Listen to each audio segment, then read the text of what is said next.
The UFC just dropped some massive paychecks at UFC 325, and Alexander Volkanovski walked away with numbers that'll make your jaw hit the floor.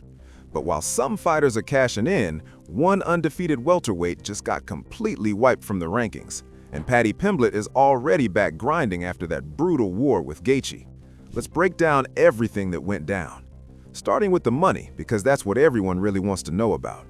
UFC 325 in Sydney delivered some serious financial action for the fighters who stepped into that octagon.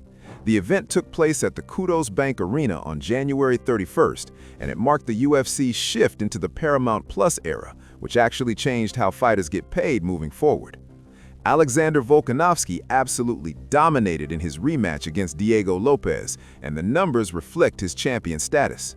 The Australian featherweight king took home a massive $2.69 million for defending his belt in front of his home crowd. That's almost double what he earned in their first fight back in April 2025. Volkanovski didn't just get his base pay, though. He also picked up an additional $100,000 for winning Fight of the Night honors alongside Lopez, bringing his total purse to roughly $2.79 million when you factor in the bonus. Volkanovski went 5 full rounds and put on a technical clinic that had the judges scoring it decisively in his favor, with cards reading 49-46, 49-46, and 50-45. With this victory, he tied Jose Aldo's record of 8 UFC featherweight title fight wins.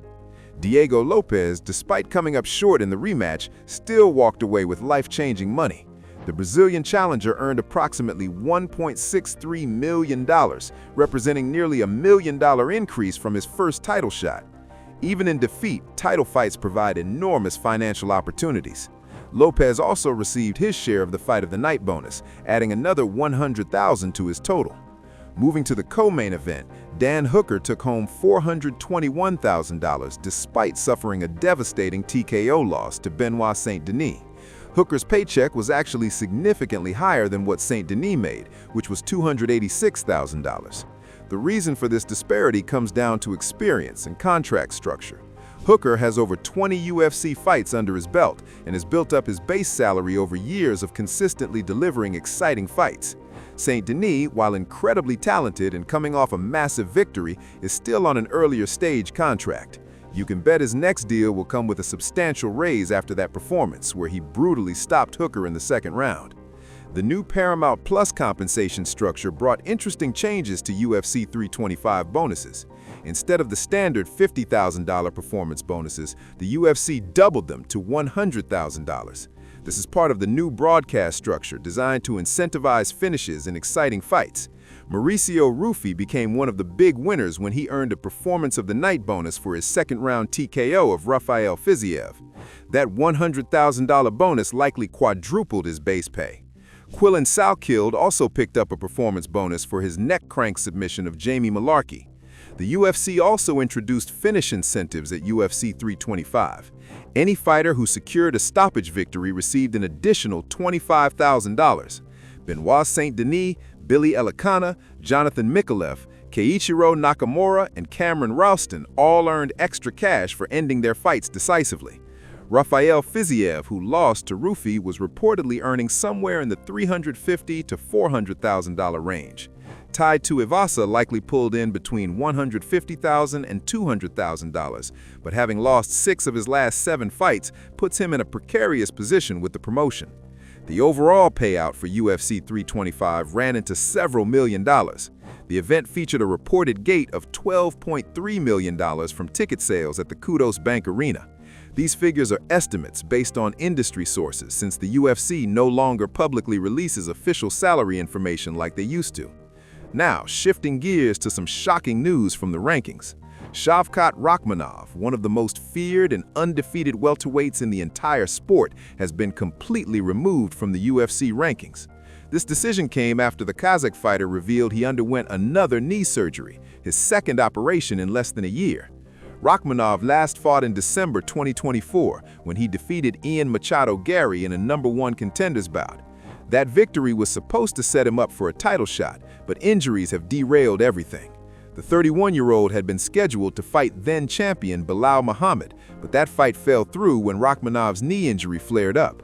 In fact, Rakhmonov later revealed he had actually fought through that knee problem during the Gary fight, which was the first time in his career that he didn't finish an opponent, winning instead by unanimous decision. Videos surfaced on social media showing Rakhmonov on crutches and wearing a leg brace. He confirmed another surgery with a 9 to 10-month recovery timeline, putting his return at late 2026 at the earliest. The UFC pulled Rakhmonov from the welterweight rankings, where he'd been sitting at number 2.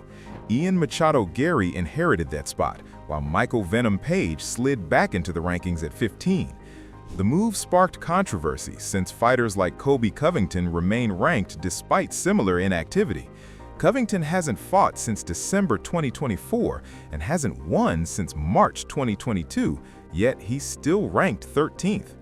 Rakhmonov addressed his situation with class in his statement, writing that every dream comes at a price, and sometimes that price is your health. He emphasized that this isn't the end of his journey, just an important chapter of it, and that his goal of bringing the UFC belt to Kazakhstan is still very much alive. With an undefeated record of 19-0 and 18 finishes, Rakhmonov has the skills to be champion once he's fully healthy. The question is whether his body will hold up long enough to fulfill that potential. This situation highlights a broader issue the UFC faces with inactive fighters clogging up the rankings. There are multiple examples across different weight classes of fighters who haven't competed in over a year but still occupy valuable ranking positions. The sport moves incredibly fast, and momentum is everything. When top-ranked fighters can't compete, it slows down the entire division and prevents fresh matchups that fans want to see. Finally, let's talk about Paddy Pimblett, who's already back in the gym just days after his 5-round war with Justin Gaethje at UFC 324. The Liverpudlian took some serious damage in that interim lightweight title fight, losing via unanimous decision in what was named the UFC's Fight of the Month. His face was visibly battered after the fight, with massive swelling and bruising that had fans wondering how long he'd need to recover. Pimblett posted photos of himself back training just one day after the fight. He captioned it saying he'll be back in that octagon before people know it.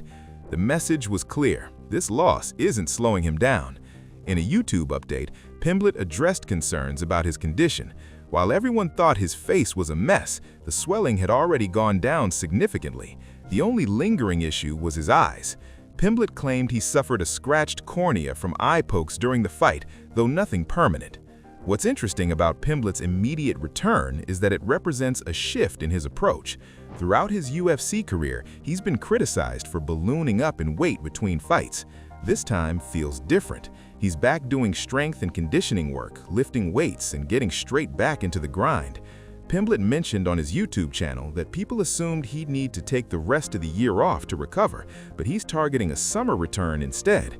That's roughly 6 months from his loss to Gaethje, which is actually a pretty quick turnaround for someone who just went 5 hard rounds with one of the most violent fighters in the sport. He's already mentioned Benoit Saint-Denis as a potential opponent, which would be a massive fight given that Saint-Denis just brutally knocked out Dan Hooker at UFC 325. The loss to Gaethje was Pimblett's first defeat in the UFC, dropping him to 23-4 overall. He's now ranked number 6 at lightweight after previously being number 5. While the title shot slipped away with the loss, Pimblett is still young at 31 years old and has plenty of time to work his way back up the rankings. The lightweight division is absolutely stacked right now, with killers at every position, so the road back to another title opportunity won't be easy. Fans have been impressed by how Pimblett handled the defeat. Rather than making excuses or disappearing from social media, he's been transparent about what went wrong, acknowledged that he learned from the experience, and shown that he's ready to improve and come back stronger. His striking coach, Ellis Hampson, confirmed that Pimblett has been training regularly every day, helping his teammates who have upcoming fights while slowly bringing his weight down and getting back in shape. The UFC keeps delivering these wild storylines week after week, and we're here to break down every single one of them for you. Make sure you hit that subscribe button and turn on notifications so you never miss when we drop the next video covering all the latest news, breakdowns, and behind-the-scenes stories from the world of MMA.